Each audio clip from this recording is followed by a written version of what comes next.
right, dalam kelas 7 to 6. The other class which you haven't done it yet, they thoroughly discussed one by one of the Articles 24 or Supreme Court Act Article 20. Right. Okay. That's the end of tonight. Prof, sorry, one question. Ya, boleh. Kalau recently kan, for this era, is there still any issues for registration? In court? Macam ni, ada, tapi bukan in the name of determining ownership. Alright, why? Because the details is so selalunya now the era now, the problems is in fixing a name because somebody else have figured out a name. Alright, dulu they have problems of determining ownership because Malaysia said to be a ship registered in Malaysia, owner must be 51% share. Banyak kan? Alright, daripada 51 tu berapa company dia? Which is the company that is silent? Which is the company that is acting? Who is the representative? Jadi nak tahu which company that acted so that your bill ni that you can pursue and send it to the right owner. Right, kalau dekat England pula, dia tak kata 51%. Dia kata, alright, identify the owner according to the share they hold ataupun the part of the ship that they hold. Kapal ada 64 parts. Right, legally lah. Okay, nanti you baca dekat dalam buku Hill, dia kata kapal ada 64 part. Daripada 64 part tu, dia boleh hold it in share or hold it in physical part. Right, hull ada 2 orang, for example. The deck ada 4 orang. The captain cabin ada 1 orang. Alright, all these people ni, itulah in Malaysia make up to 51%. Jadi dekat Malaysia, when they change it, they tak tengok the parts. They tengok the amount. Jadi kadang-kadang in Malaysia 1 orang boleh ada 50% share of the ship. Macam Halim Mazmin, dia ada banyak kapal. So most of the kapal tu dia ada more than 61%. Alright. Selalunya you ada 3 orang kalau kat Malaysia. Engine tu, engineer punya. Alright. Compartment yang specialized tu, another company, but the whole ship tu 1%. So 1% will have 49 ataupun 51. The other two divided by 3 others. Tu kat Malaysia punya sistem. Right? It's not wrong. It's just that we can't get 64% to give investment to a ship. Right. Jadi, because of the 64 numbers, most of all those cases yang listed to show to you, you must clear the registration, you must clear the ownership too. Right? Bukan you clear the registration, ownership is already displayed. Tak macam tu mudah. That is what the PowerPoint is displaying and all the cases that I have combined. Today, kita dah tak susah kan? Pasal everything is online. Everything is clear. Jadi owner siapa? Sometimes when a couple collided, alright, the hull is damaged badly because the hull is at the front or the hull is in the middle. The hull is damaged badly. So when the hull the hull owner, they will be the one that sue on behalf of the name of the couple. The other one for the repairs. Macam tu. Ataupun dia that caused the damage to the hull of the other, alright, they will then identify. Jadi kalau ada 6 owner, hanya 1 nama will appear with the name of the ship. Macam tadi, Kaizan, Kaisha. Right? Okay, boleh? Okay. Boleh, Prof. Thank you. Alhamdulillah. Bila baca some of it is overlapping, alright, because saya dah buat kat sini teringat nak cakap yang ni, lepas tu teringat nak cakap yang spesifik. Jadi just nak beritahu dekat you, bila you dah tengok ni, then you tengok the genuine link concept.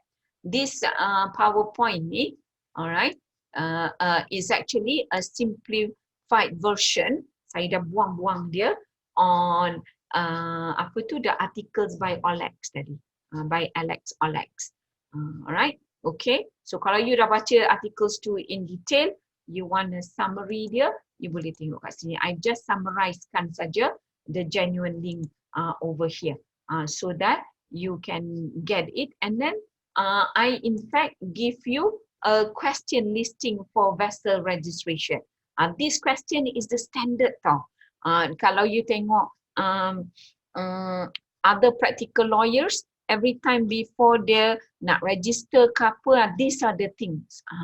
Alright, these are the questions that are general. How much you pay, but sometimes you can forgo all these questions. In Malaysia, dia dah adakan guideline.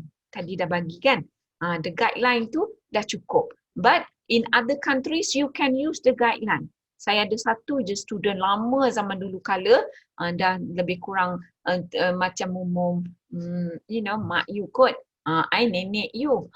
Alright, my student tu, she is the one yang register. Dia tangkap kapal, terbang, register. Those are among the earliest. Tapi for her, kata dia, nak pergi on that, banyak tak tahu. And I pun banyak tak tahu nak ajar. Alright, so what she say to me, mesti ada benda ni, barulah the Admiralty law get perfected from time to time. Yeah, alright. Tapi macam tu.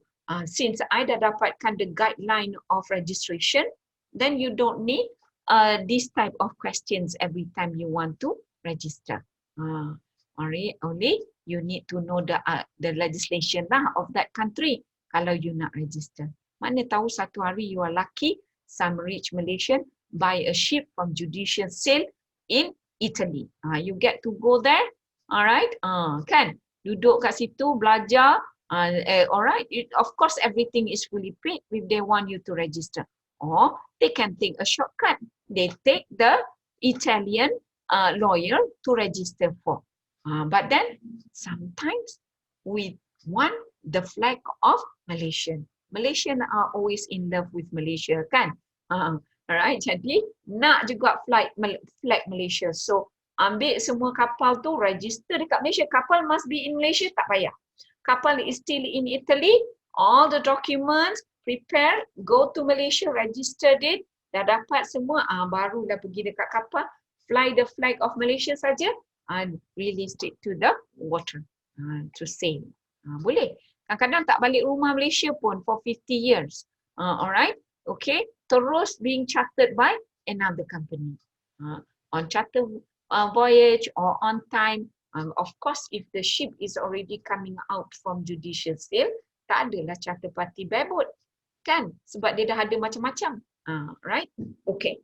So that much is, hopefully, you can see the picture the way I wanted you to see it. Alright? Okay, so you get, memang besar dan banyak, tapi it's not a threat to your understanding. Kalau baca slowly, memang dah dapat. And then I give you this article too. Right, these are from the newspaper, added here and there from the articles daripada OLEX. Alright, okay, just so that you will understand. So next time when people talk about the rules of genuine link, hanya berlaku dekat kapal. It involve the flag and the flag state law. Alright. In the slide, I did mention about the flag of convenience system. There's criticisms. Basically, most is it being often used? Because it's not majority used. Okay. It is often used by St. Vincent states. At one time in 1970 and 1980, 70s, macam tu lah, before the year 2000, alright, before the new centuries begin, alright, a lot of states participate in flags of convenience. Tapi bila you ada flags of convenience that is open, dia buka dia punya registration tu dekat Cambodia, Thailand. Who do you think will supplement for the insurance? America. Alright, Peru, Argentina, they all semua ada flags of convenience. Tapi you have to submit. You have to submit to the American protocol, American condition. In the beginning, it brings money to your states, kan? Sebab dia bayar fees, nanti they get to keep. America ada all the laws. So you see, so the way America conquer is through the flags of convenience. Jadi habis saja dekat ujung saja tahun where UNCLOS become more effective in 1982 sampai 1996. Alright, ni semua period UNCLOS, Law of the Sea Convention tu, dia macam benda baru that people loves it. Alright, so bila ada genuine link, alright, this country Cambodia, all dia punya kapal that fly the flag of convenience registered in Cambodia. Jadi flag siapa dia fly? Flag America. Tapi the standard dia, kru dia banyaknya daripada Cambodia. And usually they are betul-betul substandard. Worse than the Chinese. Right? That they always sank, they always cannot maneuver, they cannot be traced, they are a pilot at the same time, they are just a small trader's ship. Or it is really not worthy that most of the time the ship are with pollution. All right. So whose flag it is flying? America. And it's not easy to sue America, betul tak? Right? You want to sue, you use the flag state punya law. Okay, although it looks like that. So America pun didn't like it because it's some part in South China Sea, this ship ni kadang-kadang being abandoned saja dekat situ. Right? They left it in the middle. Sebab tu dekat South China Sea banyak this dead wreck. Alright, protruding kadang-kadang kita nampak dekat dekat jetty tu kan, ujung sana. Right, you will see ujung kapal tu. Zaman saya dulu setengah kapal tu keluar. Now ni air laut dah tinggi, dapat ujung saja tertinggal kat laut. Very dangerous too. And it's killing the fish. Alright, pollution over that area. Okay, so you see, it's not being favored. Nowadays, flags of convenience is understood to be, alright, substandard shaped, not worthy to be respected, but very difficult to take action. So at the end of 2000, before the new century, alright, flags of convenience relaxes. Alright, those flag of convenience ni, tahu tak sponsor dia siapa? Coca-Cola. Alright, so instead bila dia tak boleh dekat Cambodia, all the university, semua tools, computer, cermin, alright, semua sponsored by Coca-Cola. They change into a part of company Coca-Cola, mana-mana lah. Dan satu hari you pergi Chulalongkorn dekat Thailand, phew, they can go to the rest of the world free saja. Debate ke apa, always ada Thailand kan? Alright, kenapa? Because they're sponsored by Coca-Cola. Dulu, these are the company, of course, they are involved in the flag of convenience, insurance. Now, tak ada, they go sponsor university. Alright, okay, but and they give you a machine. Apa benda tu? Vending machine. And it's not free. Kan? Dia dah sponsor tu kena bayar juga. Alright, okay. Right. Anyway, coming back into your answers tadi. Alright, it's not a favorite now. But St. Vincent the State still offers, is the only one. And they say they are perfecting it, making it a higher standard than substandard. Fees dia tak adalah semurah macam dulu for insurance. Alright, seaworthiness dia, some of them they train themselves. Tapi the institute is, the institute doesn't look into certain details. Tapi you still ada, you go, you know, the seafarers go to school. Like the seafarers going to school in Alam in Malaysia. Alam certificate is number 1 in the world. Tapi kalau you are number 1 seafarers in the world, you get a job over in the Gulf of Tonkin, you know, somewhere in Thailand, and the ship is a substandard ship. Sakitlah jiwa kan, right? Okay, so because you are full of discipline and style, and the some of the seafarers, the rope is good standard, but when you go to substandard ship, the rope is not the rope saja. Belum lagi yang lain-lain. The rope tu saja not worthy size. The rope tu mesti berapa jengkal macam itulah. Okay. So today in the St. Vincent, they still among the last flags of convenience. Tak ada bertambah. America still, once you register over there, you still fly the flag of America. The law of America applies to the ship, right? Or to the ship related if there are issue on jurisdiction. Okay, that much is one flag of convenience. So next class, I'm trying to look for a sample of my student punya exercise, how to draw contract. So, but today kita finished it by saying that at the end of the day, the registration will give nationality, all right, and it will have effect on the legal status of the ship, all right, okay, and the rules of genuine link, right. Besides that, there are states who does not meet the standard will go for the flags of convenience.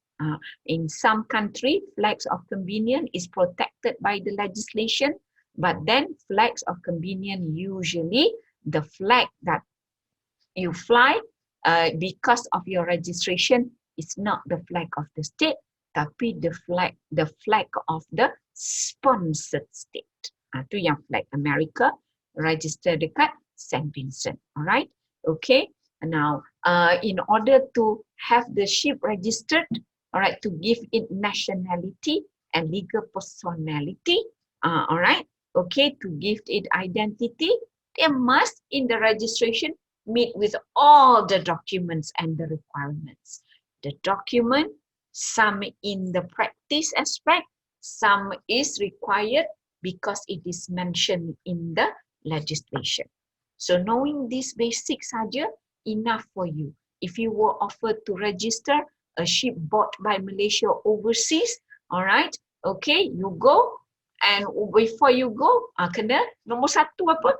5 days, the first 5 days is to pergi balik office marine to make sure the name of the ship is allowed and it's not clashing with the existing ship or in the name that is bar from. Tu kena buat dulu kan.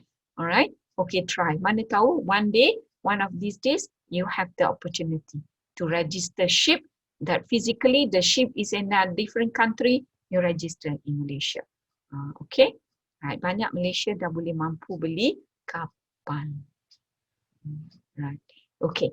At the end of the day, we have already completed the class today. Tak ada soalan lagi? Ada soalan lagi, Hafiz? Boleh baca semua tu? Is it too much to read? Dengan dokumen I pun boleh tak baca? Dia cepat kan? Boleh baca? Farhana? InsyaAllah. Okay. Boleh kan? Kalau you pun bukanlah nak you have the time kan? Alright, so try and baca. Okay, boleh skip dia, boleh skip. Sebab tu I'll give you the picture what is the content, you can skip.